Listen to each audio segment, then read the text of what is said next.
Vamos conversar um pouquinho hoje sobre, continuar, conversando sobre a conquista de um reino, O reino que espera por nós lá em cima, mas eu preciso tomar posse dele aqui embaixo, E eu vou começar essa aula tentando definir, buscar entender quem nós somos, quem você é,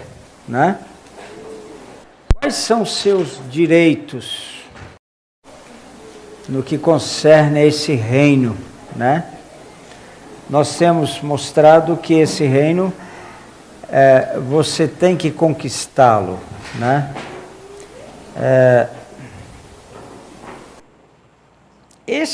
Por exemplo, quando o filho pródigo chega em casa, o pai o abraça e beija, recebe-o de volta, Foi isso que aconteceu conosco quando voltamos para Deus, E ele veste no filho, prepara o filho, E veste o manto do príncipe, Então, o pai está preparando o filho para o casamento.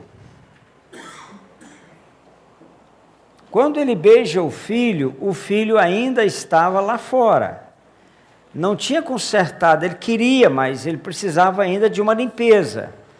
Então, o pai agora, ele dá condição ao filho de vestir o manto do príncipe, Então, quando José foi muito invejado pelos irmãos, ele era muito invejado pelos irmãos, porque ele vestia o manto de um príncipe. Esse manto é nosso, por direito. Ele nos pertence. Então, temos que erguer a cabeça e entender quem nós somos. Nós temos esse manto, ele é nosso. E sem esse manto, a gente não casa com ele. Precisa ter o manto do príncipe, O anel no dedo que o pai colocou fala da posição dele no reino. Nós nascemos para reinar. Nós somos reis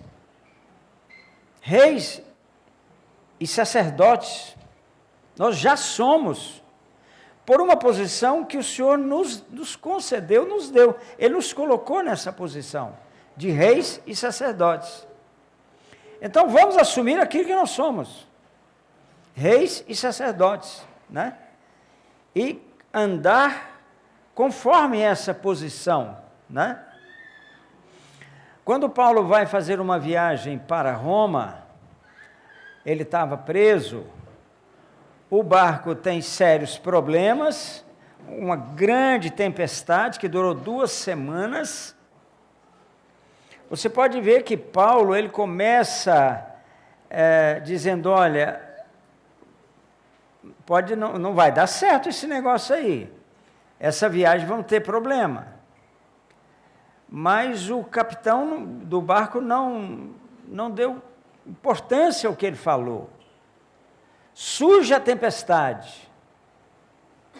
2 semanas, o barco quase afunda. Nesse processo, aquele barco tinha 276 pessoas, presos, inclusive, a maioria presos, condenados, E quando você chega lá na frente, no final daquela jornada tão difícil, Paulo já havia assumido a posição que era dele dentro daquele barco. Já havia uma igreja dentro do barco. Aquele povo já era um povo dele, de Jesus. Em 2 semanas, ele conduziu aquele povo a Jesus. Então, a posição que ele assumiu ele tinha um anel no dedo, ele tinha um manto especial. O que eu tenho que fazer é entender que essa é a posição que Deus me deu. Então eu preciso me conduzir como um príncipe, como alguém que tem um anel de autoridade no dedo, né? Esse anel fala de autoridade, o príncipe fala de um lugar, de um momento, né? Jesus, esse mesmo manto que José usou, Jesus usou esse manto, né? E sandálias, ele tinha sandálias nos pés, ele chegou descalço, agora ele tem uma sandália, né? E aqui é curioso porque Jesus andava de sandália durante 30 anos, né? Então ele tirou a sandália, para que hoje eu pudesse andar de sandália. É interessante isso, né? E então, nós temos, irmãos, alguns direitos como filhos de Deus, né? E, então, tendo esses direitos, uma vez, irmãos, olha aqui comigo em Gálatas capítulo 4.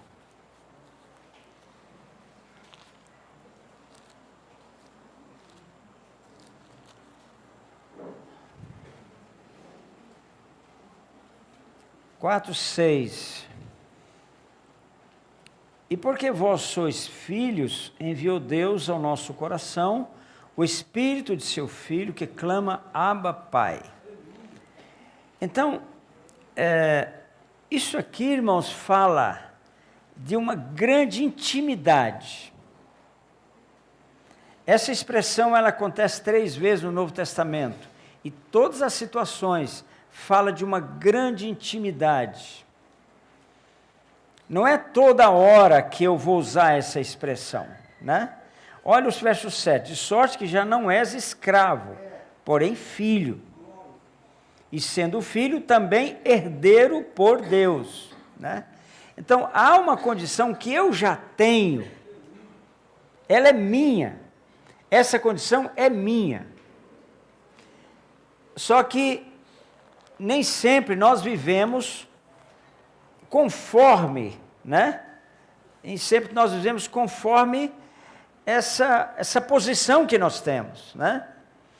Então, Deus nos concedeu algumas coisas, né? Por exemplo, Ele nos concedeu a profecia.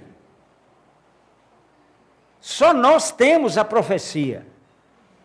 A palavra, a profecia é isso aqui, ó, a palavra.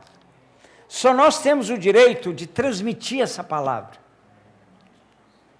Mas temos que entender que andar conforme aquilo que nós somos, aquilo que nós temos. Quando perguntaram para Jesus se ele era rei, ele falou, eu vim para isso. Eu vim para reinar. Ele não negou, né? Então nós somos profetas e somos reis. Você é profeta, sacerdote e rei. Então, quando nós transmitimos essa palavra aqui, né? Nós estamos, meu Deus, é tudo que o mundo precisa. A força que o mundo precisa, a salvação que precisa, o poder que o mundo precisa, a paz que o mundo precisa, está tudo aqui. E está na sua boca, na nossa boca. É uma concessão que nós temos. Ele nos concedeu isso. Sermos profetas.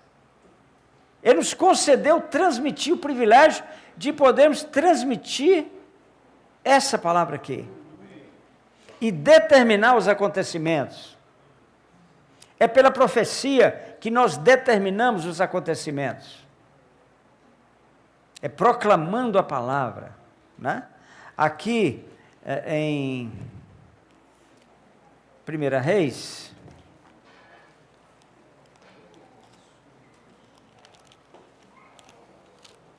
capítulo 17, aparece Elias, né? E olha o que ele fala, isso aqui é profecia, né? Então Elias, o tesbita dos moradores de Gileade, disse a Acabe: tão certo como vive o Senhor Deus de Israel, perante cuja face estou, nem orvalho, nem chuva haverá nesses dias, segundo a minha palavra. Então, ele determinou os acontecimentos, irmãos. A morte e a vida estão na nossa boca. O que você fala, você tem, é a profecia. O que você fala daquilo que você é. Você é filho de Deus. Você tem direitos. Você tem, enfim. Irmãos, se nós temos a profecia e não transmitimos, o que você fala, você tem. A morte e a vida. Então vamos decretar a morte do comunismo no Brasil. Ou você quer que o comunismo continue destruindo nossa nação? Não é? Então nós podemos decretar a morte, porque a morte está na nossa boca. Nós podemos matar o comunismo. Então, irmão, olha aqui uma coisa em Êxodo, eu selecionei aqui um versículo em Êxodo 8. Olha aqui comigo, Gênesis, Êxodo. Olha que coisa impressionante aqui. Êxodo 8, 13. O Senhor fez conforme a palavra de Moisés. Por quê? Ele tinha concessão de determinar os acontecimentos. Isso não mudou. Não há nada na Bíblia que diz que isso mudou. Nós temos essa concessão de declarar o que vai acontecer. Deus fez conforme a palavra de Moisés. Então, o que determina os acontecimentos é a profecia. Você é profeta. E você determina os acontecimentos. Entendeu? É a igreja, é você, nós somos príncipes de Deus. Temos que entender quem nós somos. E caminhar de cabeça erguida. Não com orgulho, claro, mas caminhar de cabeça erguida. Assim, podemos determinar a história do Brasil. É a nossa boca que determina a história do Brasil. Então vamos parar de falar mal, de criticar, e vamos usar da força que nós temos, pelo nome de Jesus. Nós temos uma força extraordinária. Na verdade, nós temos todo o poder. Porque ele falou assim: pedireis o que quiserdes e vos será feito. É todo o poder. Josué, certa vez, falou: céu, para aí. Sol, para aí. O sol parou. O sol parou. Pela ordem de um homem, o sol parou. Então, irmãos, nós somos profetas. Você é profeta. Mude a sua linguagem. Vamos passar a usar uma linguagem que está na palavra. Ninguém acreditava, irmãos, quando, final de janeiro, nós começamos essa proposta de arrependimento para o Brasil. Irmãos, está pegando fogo. Agora mesmo, lá em Araxá, quem mostrou uns fotos de Araxá? Alguém mostrou hoje para mim? Alguém mostrou, não sei se foi a Mônica, né? Irmãos, o que está acontecendo em Araxá? Os pastores se unindo e se arrependendo. Nós determinamos os acontecimentos, entendeu? Então, o que acontece? A gente não entendendo isso, eu vou deixar. Por que o PT, que é comunista, está governando nossa nação há 12 anos? Porque nós deixamos. Nós permitimos. Agora, nós temos a concessão do sacerdócio. Nós somos um reino de sacerdotes. Você é um sacerdote. Você pode subir até o céu. E você pode descer o céu até você. É isso que o sacerdote faz. Ele sobe até o céu, ele desce. Sobe e desce. Ele traz o céu. Ele leva quem está aqui para o céu. Ele traz o céu até aqui. Então, esse é o sacerdote. Deus, sabe, irmãos, isso daí, essa concessão do sacerdote que nós temos, irmãos, ela é algo tão tremendo, é algo tão forte, que a única salvação para o mundo é o nosso sacerdócio. A profecia, agora o sacerdócio. Onde eu levo alguém a Deus e trago Deus até aqui. É o sacerdócio. É a única esperança para o mundo, irmãos. É o exercício do nosso sacerdócio, né? É algo que eu não posso viver sem esse entendimento. Então, onde você estiver, levanta a sua cabeça. Levanta a cabeça, deixa eu ver. Então lá.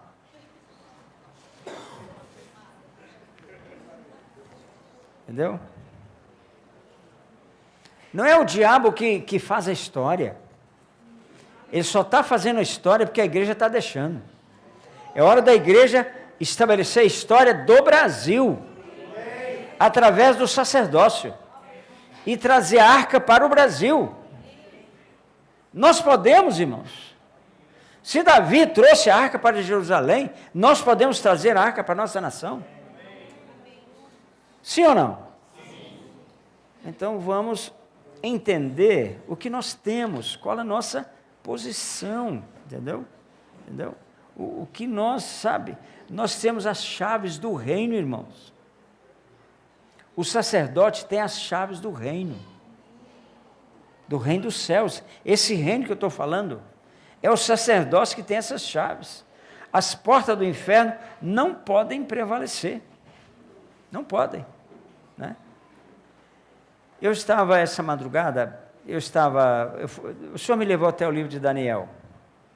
Mas que coisa impressionante. Por que esse livro está na Bíblia, irmãos? Porque existiu um homem chamado Daniel, e o outro chamado Ananias, Misael e Azarias, eram 4. Esses 4 meninos transtornaram um reino, encararam um reino. E olha o que Nabucodonosor fala sobre esses meninos. Olha aqui. Ezequiel, Daniel.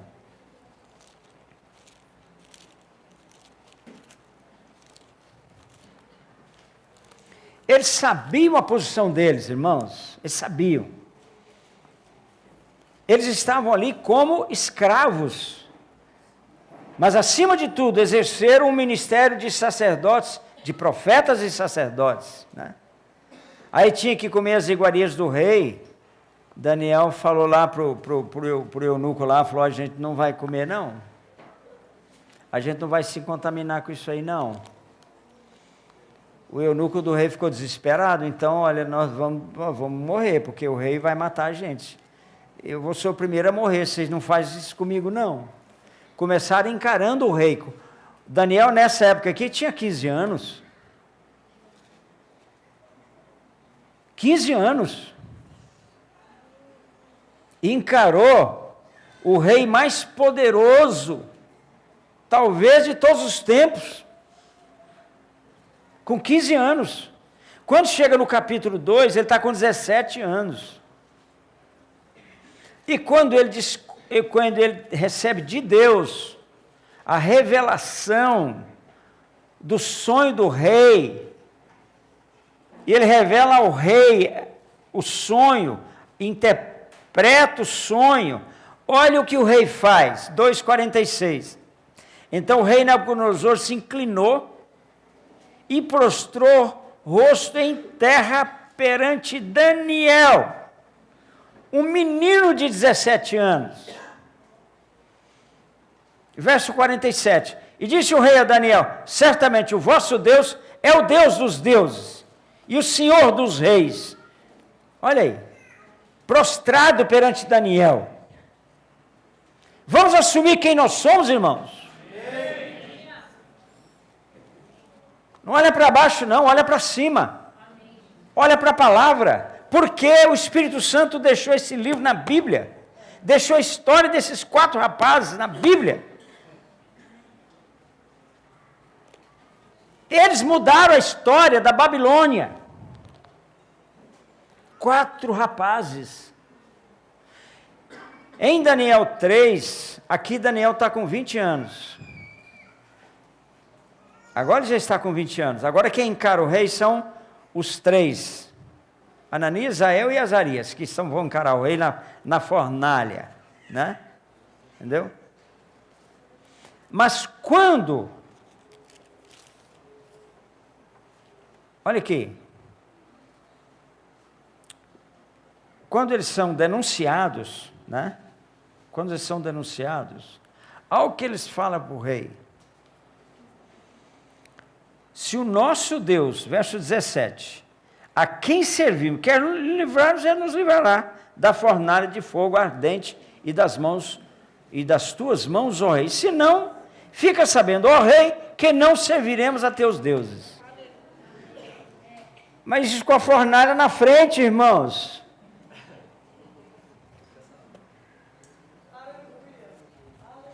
Temos que descobrir quem nós somos.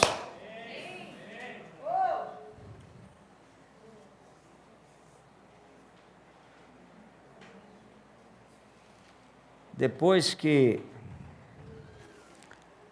eles vão para a fornalha, você conhece a história, né?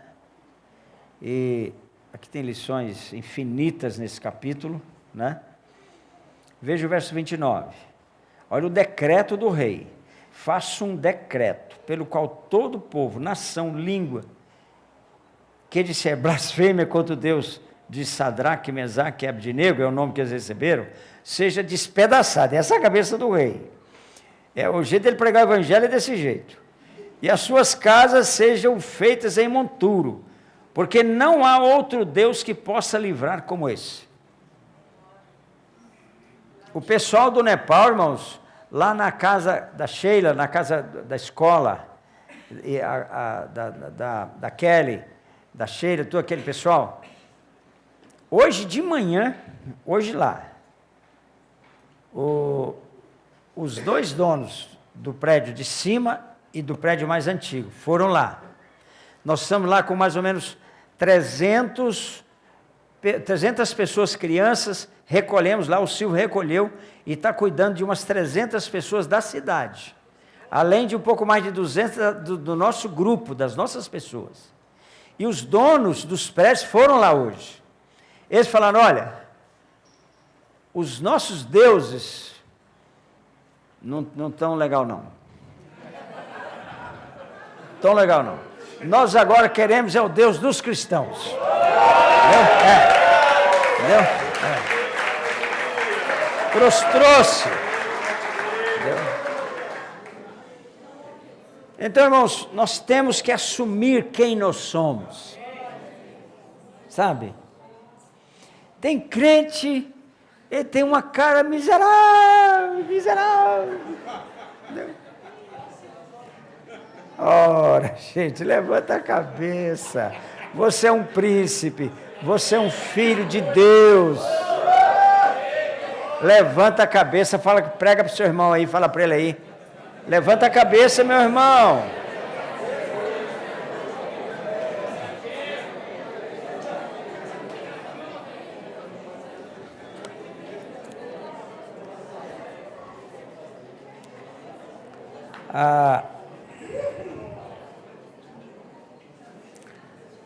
Há uma concessão ligada exclusivamente ao povo de Israel, mas que é uma herança espiritual para nós, é uma concessão patriarcal. Você Essa é a concessão adâmica, aquela que você recebeu. Você é profeta, sacerdote e rei. Essa é a concessão adâmica. Adão recebeu essas 3 concessões, né? A concessão do profeta, do sacerdote e do rei. Por quê? Porque Eva perdeu a concessão de governo. Está escrito lá, depois que ela induz o marido a comer daquela fruta lá, está escrito no capítulo 13, e o teu marido te governará. Ela perdeu a concessão de governo porque ela não soube exercer a sua função profética. Quem não exerce a sua função profética, perde a sua função de governo. Você não governa, entendeu? Então, na concessão adâmica, Eva pecou aí, mas ela não perdeu a concessão sacerdotal. Eva não perdeu essa concessão. Quando Sete vem no lugar de Abel, ele vem por intercessão de Eva. Eva tinha uma revelação a respeito do Messias, e ela caminhou naquela revelação, né? Então, irmãos, a concessão adâmica é essa. E a de governo, né? Ele entregou o governo para Adão. Quando ele construiu o mundo, ele falou: Adão, agora você governa sobre tudo isso. Ele entregou. E por que o homem não está governando hoje sobre tudo que Deus criou? Porque perdeu esse governo para Satanás. Você só não vai governar se você não quiser. E se você não quiser governar, é porque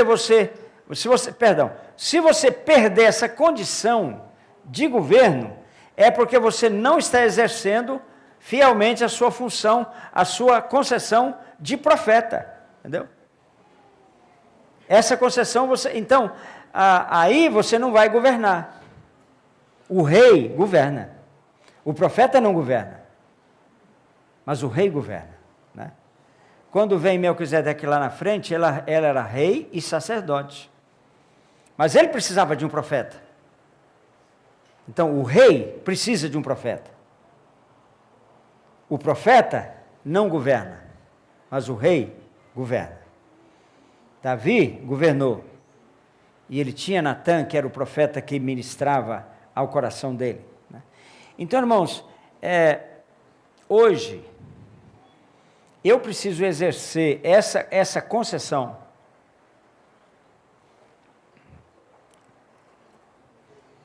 Então, hoje, irmãos, Jesus falou assim, ó,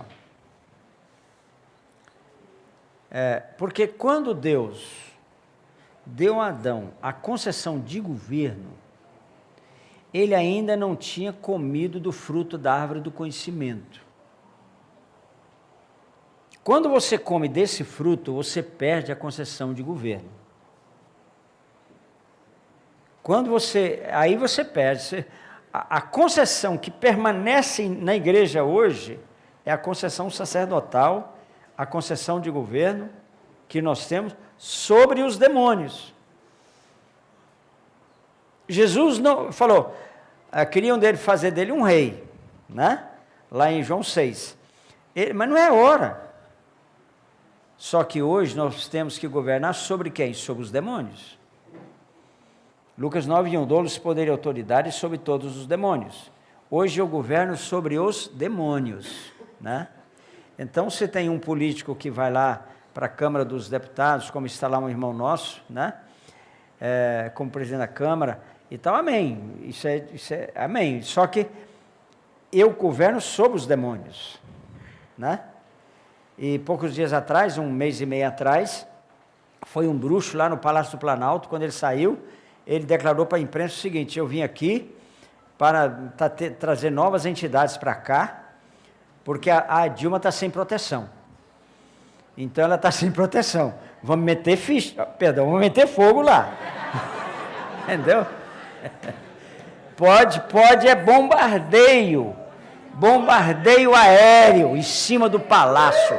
Não vai ficar nenhum demônio lá. Quantos demônios vão ficar lá? Nenhum demônio. Entendeu? Amém? Então essa é a nossa luta. Por isso, ali, o menino ali, o Rafael, que vai lá para Guiné-Bissau, como é que é? Jefferson, né? Você vai expulsar, expulsar os demônios. Então, por que o diabo tem destruído a nossa nação? Né? Porque nós permitimos, irmãos. Simples demais. Nós permitimos.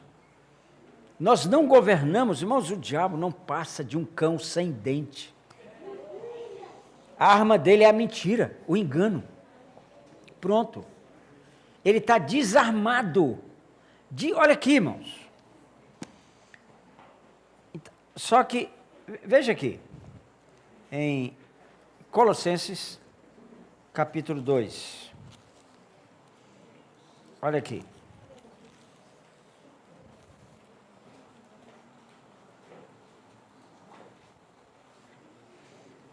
(2:15) Despojando os principados e as potestades, publicamente os expôs ao desprezo, triunfando deles na cruz.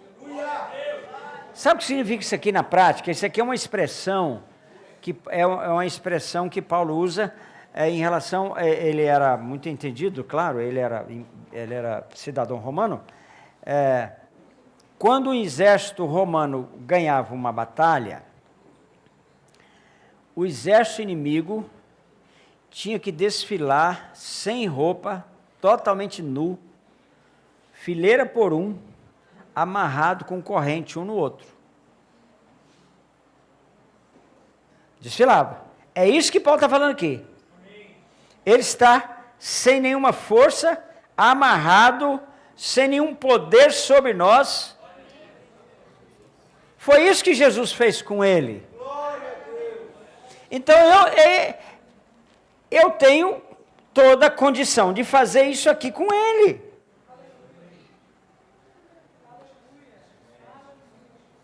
Pois então vamos tomar posse daquilo que é nosso. É seu. Por que você não toma posse? Entendeu?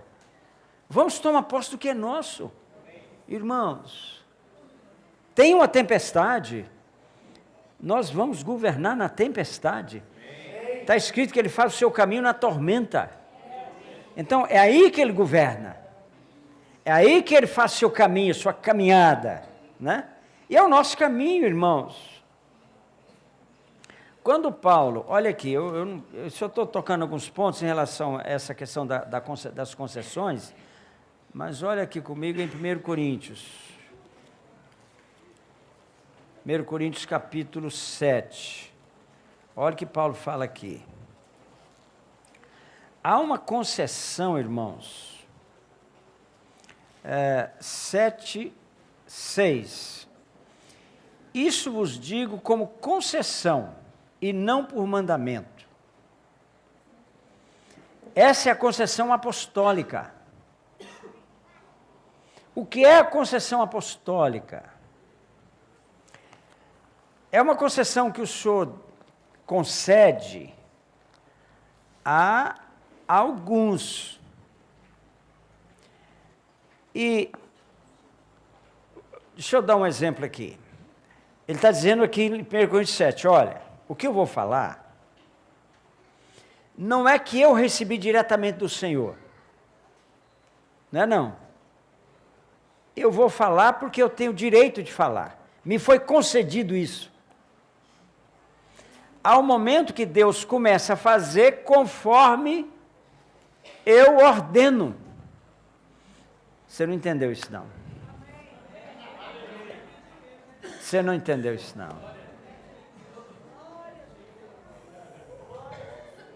ao momento que Deus começa a fazer conforme eu ordeno. E Deus fez conforme a palavra de Moisés. Pedireis o que quiserdes, e vos será feito. Então, eu aqui vou dizer o que Deus tem que fazer.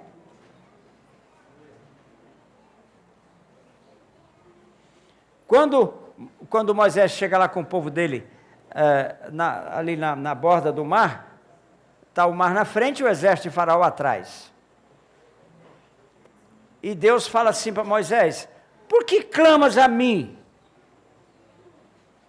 Tem hora que você não tem que orar, não. Já está orado. Por que clamas a mim? Diga ao meu povo que marche. Mas tinha o mar na frente. Tem hora que você não tem que... irmãos, a primeira vez que eu fui na África, Angola eu cheguei em Luanda, estava debaixo de tiroteio, de guerra. Tinha uma praça assim na frente do aeroporto, estava zunindo bala por ali, e o avião desceu, uma situação muito complicada, muito difícil. Eu estava com 9 volumes. Eu tive que colocar dentro de eram algumas malas e caixas com o Novo Testamento e remédio, outras coisas. 9 volumes.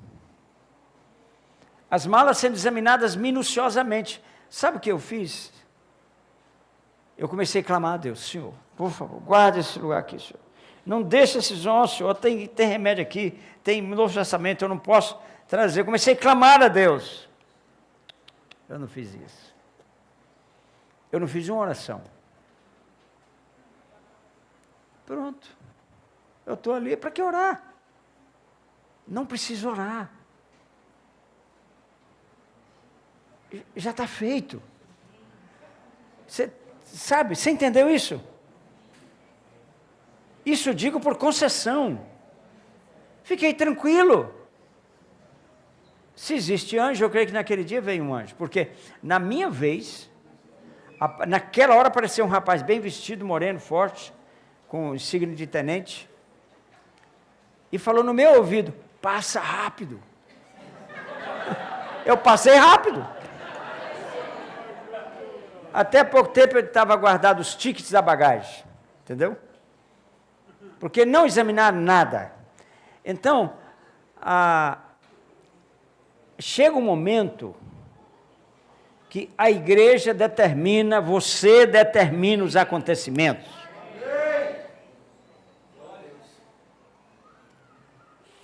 Está aí, irmãos, o cerco se fechando sobre toda essa roubalheira no Brasil, essa maldição. Há uma maldição na nossa nação, irmãos. 222 mil casos de dengue registrados até anteontem. Epidemia de dengue.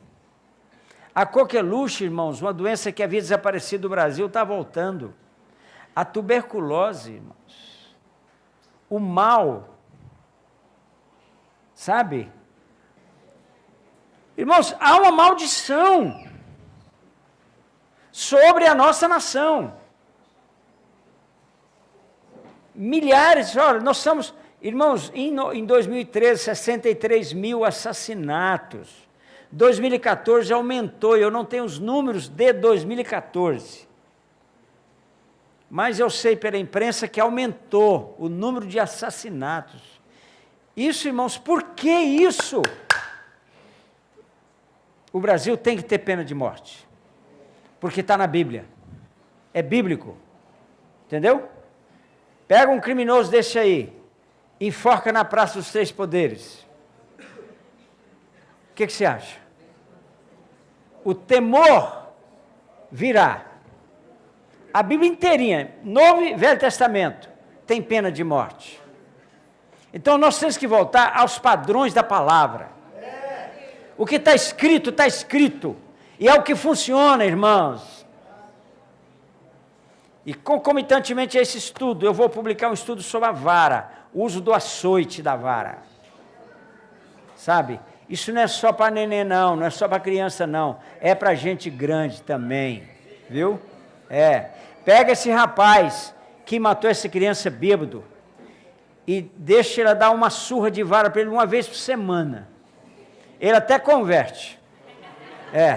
Entendeu? Irmãos, as leis brasileiras vieram da extrema esquerda, do comunismo franco, que tem sido estabelecido maldição. Ora, nós determinamos os acontecimentos. Nós temos a chave do reino do céu, sabia? Ele nos deu essas chaves. São 7 chaves. Nós temos as chaves do reino dos céus. Você leva para o céu quem você quiser. Você tem a chave para abrir o céu para quem você quiser. É você que determina quem vai para o céu. Não é o diabo que determina quem vai para o inferno. É nós que determinamos. Nós temos essas chaves. Então, irmãos, temos que perceber, que entender quem nós somos. Você é filho de Deus. E você tem todos os direitos inerentes a esse reino que é o reino de Deus. Todos. Pois então exerça. Levanta a cabeça. Entendeu? E eu vou parar aqui, esse assunto é muito mais extenso, mas eu vou parar aqui agora, né?